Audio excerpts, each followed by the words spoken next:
नमस्कार। आज हम एक बहुत ही कह सकते हैं शक्तिशाली विषय पर बात करने वाले हैं, देवी दुर्गा। जी नमस्कार। बिल्कुल, देवी दुर्गा जिनके इतने रूप, इतनी कथाएं हैं। हाँ, और हमारे पास स्रोत भी कई हैं, जैसे प्राचीन देवी महात्म्य है, ऋग्वेद का देवी सूक्तम भी है, कुछ लेख और स्तोत्र भी हमने देखे हैं। जी जी। तो कोशिश यही रहेगी कि इन स्रोतों से हम देवी दुर्गा की उत्पत्ति, उनकी मतलब सबसे जानी मानी कहानी, उनके प्रतीकों का अर्थ क्या है और उनकी पूजा क्यों इतनी महत्वपूर्ण है, ये सब समझें। बिल्कुल, एक गहरी समझ बनाने की कोशिश करते हैं। तो चलिए शुरू करते हैं।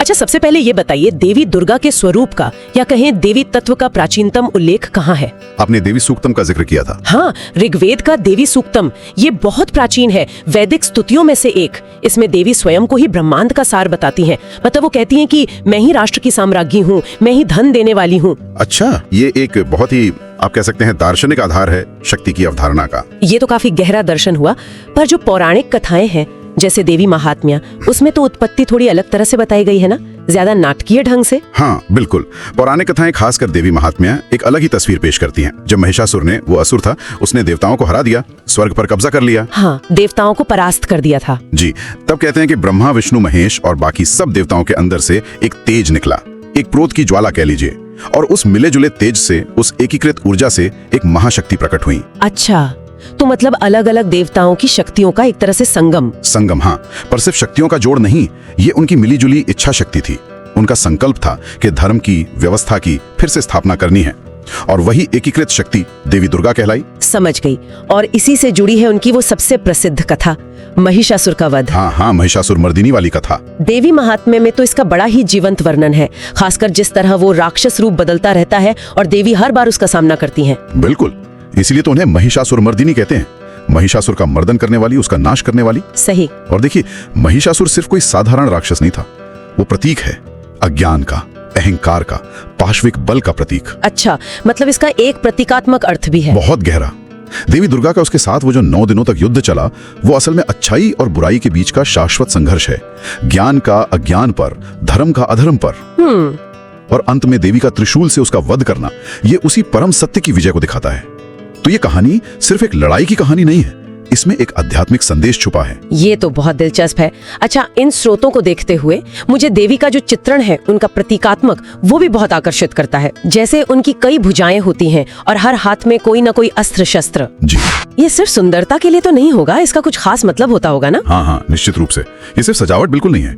उनकी जो अनेक भुजाएं हैं, वो दिखाती हैं कि उनकी शक्ति की कोई सीमा नहीं है, वो हर जगह मौजूद हैं, सर्वव्यापक हैं, अनंत शक्तियां हैं उनमें। और हर अस्त्र का अपना मतलब। बिल्कुल, हर अस्त्र शस्त्र जो देवताओं ने उन्हें दिया, वो एक विशेष शक्ति या गुण का प्रतीक है। जैसे शिव जी ने त्रिशूल दिया। हाँ, त्रिशूल। वो सत्व, रज, तम तीनों गुणों का प्रतीक है, या भूत, वर्तमान, भविष्य, समय के तीनों कालों पर नियंत्रण का प्रतीक है।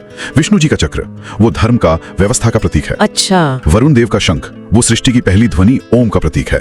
अग्निदेव ने शक्ति दी, वायुदेव ने धनुष बाण दिए। तो ये सब मिलकर दिखाता है कि देवी ही सभी दिव्य शक्तियों का मूल स्रोत हैं। वाह, ये तो अद्भुत प्रतीकवाद है।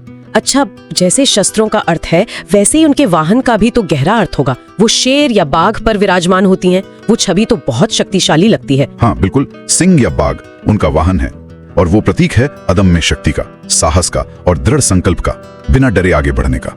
इसके पीछे भी कोई कहानी है क्या? हाँ, एक कथा है। कहते हैं जब देवी पार्वती शिव जी को पाने के लिए कठोर तपस्या कर रही थी, तो एक भूखा शेर उन्हें खाने के लिए आया। अच्छा। पर देवी के तप के तेज से वो इतना प्रभावित हुआ कि वहीं उनका रक्षक बनकर बैठ गया।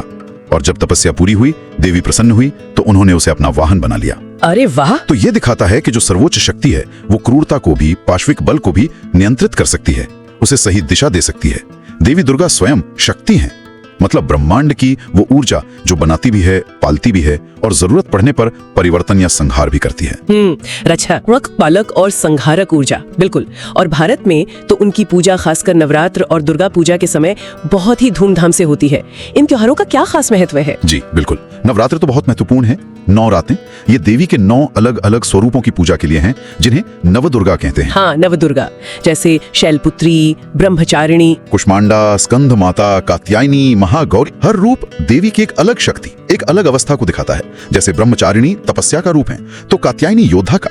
ये 9 दिन एक तरह से आत्मशुद्धि और शक्ति की उपासना के दिन होते हैं। और दुर्गा पूजा, वो तो विशेषकर पूर्वी भारत में बहुत बड़ा त्योहार है। हाँ, दुर्गा पूजा खासकर बंगाल, असम, उड़ीसा में और नेपाल में भी दशाइन के रूप में ये मुख्य रूप से देवी की महिषासुर पर विजय का उत्सव है। समाज मिलके से मनाता है, पंडाल लगते हैं, मूर्तियां स्थापित होती हैं। हाँ हाँ, मैंने देखा है, बहुत भव्य होता है। और वो स्तोत्र भी तो है, अई गिरी नंदिनी। महिषासुर मर्दिनी स्तोत्र, हाँ, आदि शंकराचार्य द्वारा रचित माना जाता है।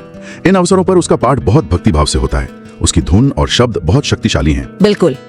तो अगर हम संक्षेप में कहें तो देवी दुर्गा सिर्फ एक योद्धा देवी नहीं है, वो शक्ति है, ज्ञान है, करुणा है, माँ है, और हाँ, बुराई पर अच्छाई की जीत का प्रतीक भी। बिल्कुल सही कहा आपने।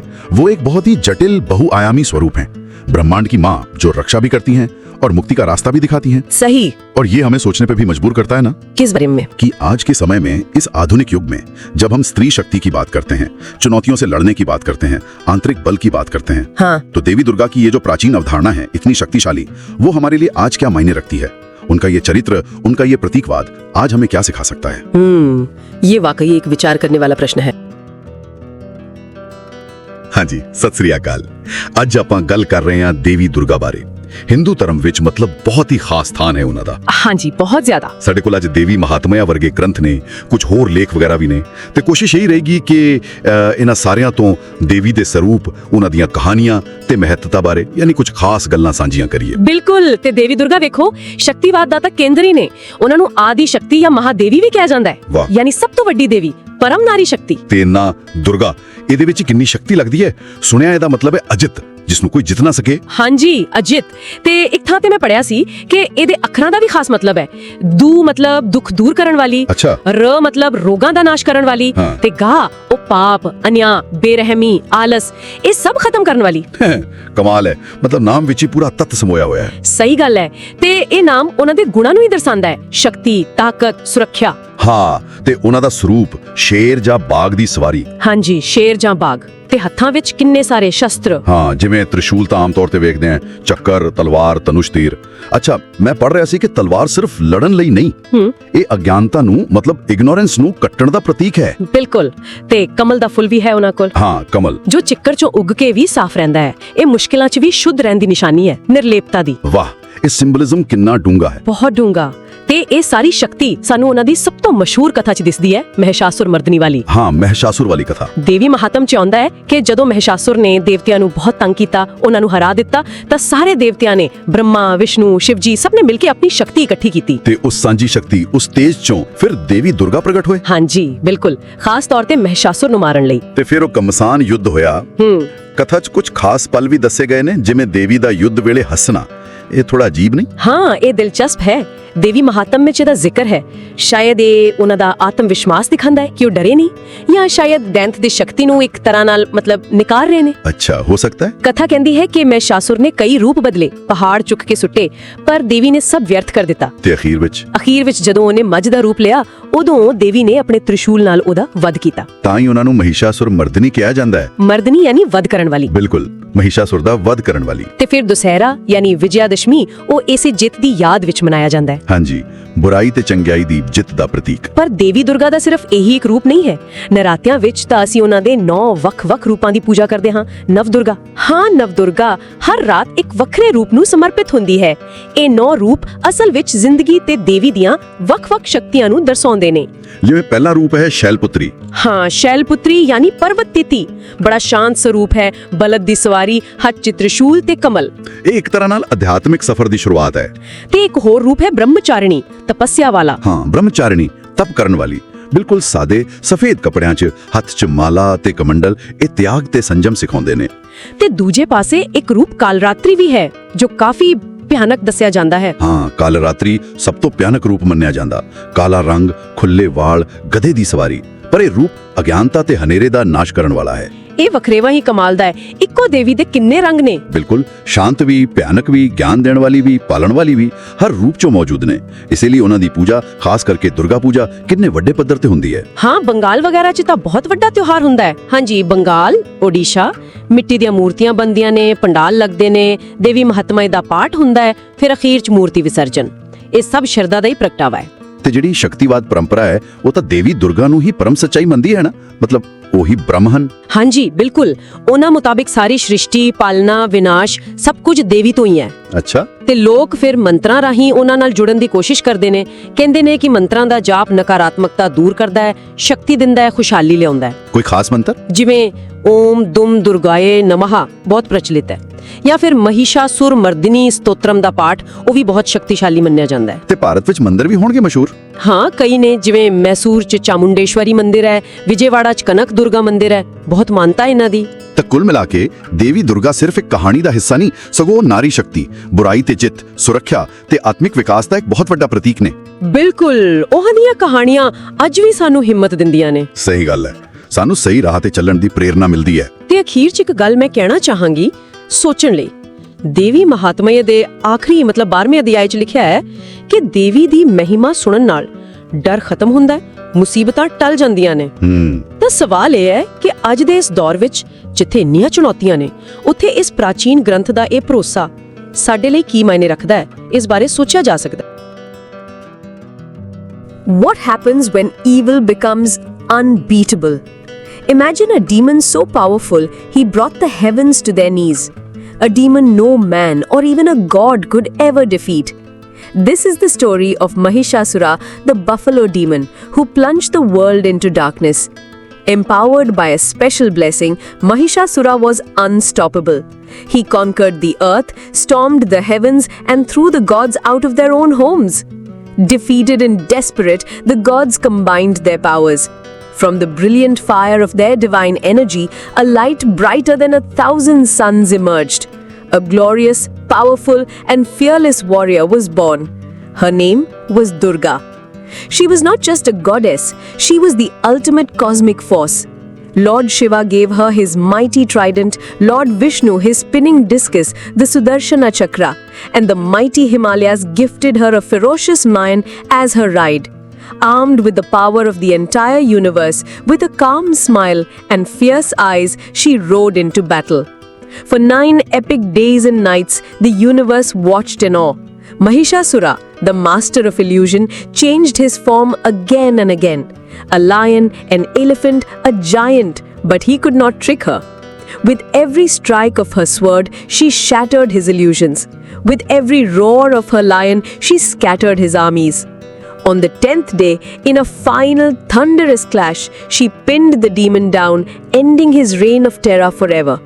This wasn't just the victory of a goddess, it was the victory of hope over despair, of light over darkness. The story of Durga reminds us that no matter how powerful challenges seem, a greater power lies within us. A power of courage, strength, and the unwavering belief in doing what is right. So if you ever feel like you're facing an unbeatable giant, remember the story of the invincible warrior goddess. Find that lion-hearted courage within you. If this story sparked a fire in your heart, hit that like button, share this spark with the world, and subscribe for more tales of incredible power. Until next time, stay fearless. जय माता दी। क्या आप जानते हैं कि उस शक्ति का राज क्या है जिसके सामने त्रिदेव भी नतमस्तक हो गए? एक ऐसी शक्ति जिसका जन्म ही अन्याय के अंत के लिए हुआ। आज हम उस अजय देवी की गाथा में उतरेंगे जिसे दुनिया मां दुर्गा के नाम से जानती है। ये कहानी है उस महाशक्ति की जिसने देवताओं को भी अभय दान दिया और महिषासुर जैसे राक्षसों का संहार किया। ये सिर्फ एक कहानी नहीं बल्कि आपके अंदर की शक्ति को जगाने का आवाहन है। कल्पना कीजिए उस समय की जब तीनों लोकों में हाहाकार मचा था। एक असुर महिषासुर जिसे ब्रह्मा जी से वरदान था कि कोई भी पुरुष या देवता उसे मार नहीं सकता। इस वरदान के अहंकार में चूर उसने स्वर्ग पर कब्जा कर लिया और देवताओं को दर दर भटकने पर मजबूर कर दिया। जब सारे देवता हार गए, जब हर तरफ अंधेरा छा गया, तब उस अंधेरे को चीरने के लिए एक दिव्य प्रकाश प्रकट हुआ। सभी देवताओं ने अपनी अपनी शक्ति को एक किया और उस ऊर्जा के महापुंज से जन्म हुआ एक ऐसी देवी का जिनका रूप अलौकिक था, जिनका तेज करोड़ों सूर्यों के समान था। वही थी माँ दुर्गा। भगवान शिव ने उन्हें अपना त्रिशूल दिया, विष्णु जी ने सुदर्शन चक्र और हिमालय ने अपना वाहन शक्तिशाली सिंह। वो सिर्फ एक देवी नहीं थी, वो संपूर्ण देवगण की सम्मिलित शक्ति थी, धर्म की स्थापना के लिए अवतरित हुई। जैसे ही माँ दुर्गा ने अपनी हुंकार भरी, ब्रह्मांड कांप उठा। उन्होंने महिषासुर को ललकारा। वो मायावी राक्षस अपना रूप बदल बदल कर देवी को भ्रमित करने लगा, कभी भैंसा तो कभी हाथी तो कभी शेर, लेकिन माँ की आंखों से कुछ नहीं छिप सकता था। 9 दिनों और 9 रातों तक चले उस महायुद्ध में माँ दुर्गा ने उसके हर छल को नाकाम किया। उनका हर वार धर्म की स्थापना का संकल्प था। और फिर आया 10वां दिन, विजयादशमी। माँ ने अपने त्रिशूल से महिषासुर का छाती फाड़ दिया और अपनी तलवार से उसका सर धड़ से अलग कर दिया। ये सिर्फ एक असुर का अंत नहीं था, ये अहंकार पर विनम्रता की, अधर्म पर धर्म की और अंधकार पर प्रकाश की विजय थी। माँ दुर्गा की कहानी हमें सिखाती है कि हमारे भीतर भी एक अजेय शक्ति है। जब भी जीवन में मुश्किलें महिषासुर की तरह हमें घेर लें, तो अपनी आंतरिक शक्ति को जगाइए, आप अकेले नहीं हैं। तो ये थी कहानी महिषासुर मर्दिनी माँ दुर्गा की, वो शक्ति, वो योद्धा और वो दयालु माँ जो आज भी अपने भक्तों की रक्षा के लिए हमेशा तैयार रहती हैं। अगर आपको ये कहानी पसंद आई और आपके अंदर भी एक नई ऊर्जा का संचार हुआ, तो इस वीडियो को लाइक करें, शेयर करें और कमेंट्स में जय माता दी जरूर लिखें। याद रखिए, आप भी अजय हैं। अपनी शक्ति को पहचानिए और हर चुनौती का सामना कीजिए। मिलते हैं अगली कहानी में एक नए जोश और नई प्रेरणा के साथ। जय हिंद।